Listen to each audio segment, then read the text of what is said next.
From today's TMJ4, this is 4-1 Forward.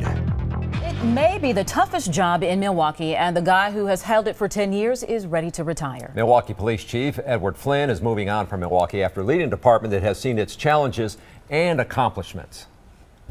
10 years. A lot has happened. Much has been accomplished. Much has been achieved. It's a good benchmark. And it's time. Time to say thank you.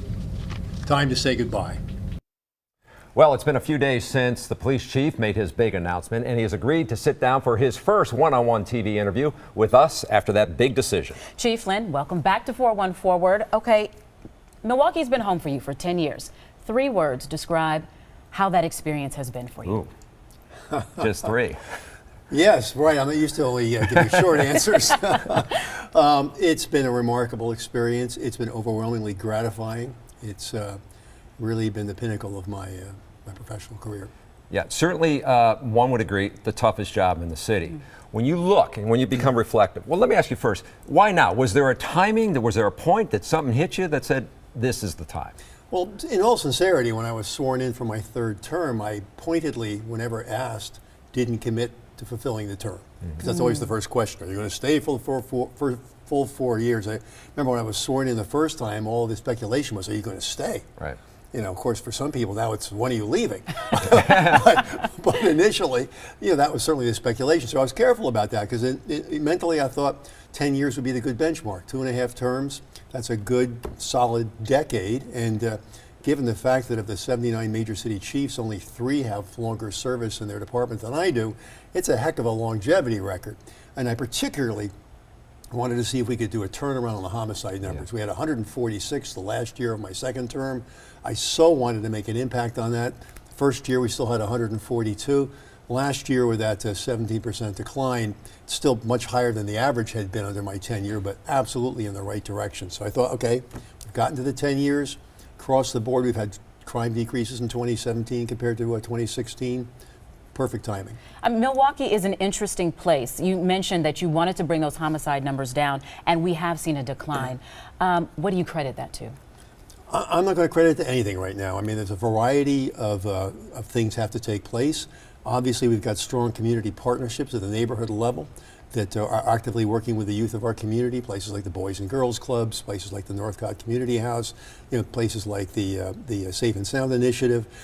So that's going on. We've really spent 10 years perfecting our crime analysis and our ability to deploy in response to that, and our ability to analyze networks of offenders and reach out to those offenders that have the highest rate of offending, and by aiming at the high rate locations and high rate offenders having an impact. And partnerships with places like Sojourner Family Peace that helps us on the homicide prevention front when it comes to domestic violence. So there's an array of connections and partnerships and technologies that I think have been helpful. We said challenges and accomplishments. What was the toughest part of the job, day to day?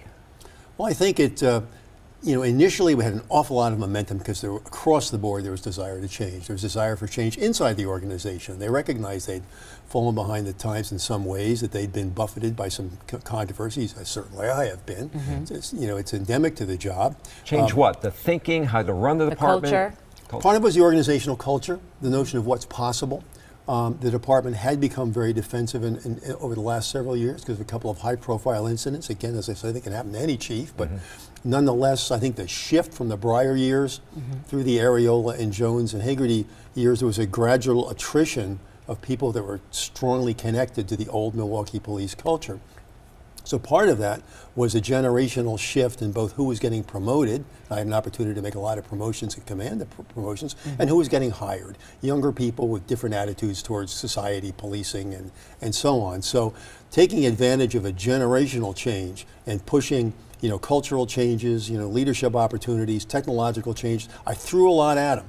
And we made some serious progress. But inevitably we hit those individual crises, and they can do much to retard the process and undermine confidence. And you made a lot of decisions for the department that not everyone agreed with, rank and file and community. However, you did show that you represented the core responsibilities that the department had to the community, especially when we look at some of the high-profile situations with 2 of your officers involved in police-involved shootings and the decisions you made to let them go. Again, that was in line with what you had set in front for the department as far as core responsibility, correct?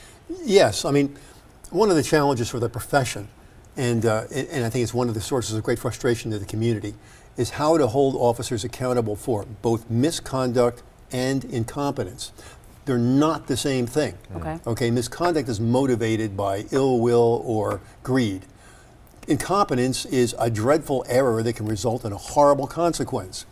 Since the profession over the years has relied on the criminal justice system to make the decision, very frequently incompetent acts go unpunished because they weren't truly criminal in terms of proving criminal intent and so on. The public says, well, there's no justice and no peace. And my firm belief was that if we could demonstrate, A, that we knew the distinction between the two, because cops have to know that we recognize the difference if they err versus they cross the line and want to break the law. But if we could demonstrate to the public firm consequences for incompetence that ends up in serious, dreadful consequences for the public, that gradually, perhaps, and this is a gradual national trend in policing now, I think that actually started here, perhaps the demands to put cops in jail for screwing up, basically, will attenuate if the public is confident that we're taking strong action when people are wrong. You talk about being a change agent. Did you feel like being the outsider helped you do that or make it harder for you? I think it made it harder for me in terms of the external environment because I didn't have any external automatic allies except those who were politically here when I was. But they often move on and then new people come in and that shifts. It helped me internally because when you're brought in from outside, no clique of the department wins.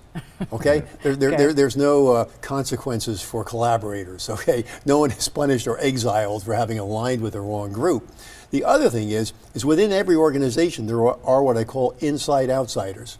They're in the organization, they're of the organization, they care about the organization, they know the organization's got to shift and change with the times. And I was blessed by being able to identify a number of those people, and that's what really facilitated and moved the change process forward. All right, Great sign of leadership. Yeah.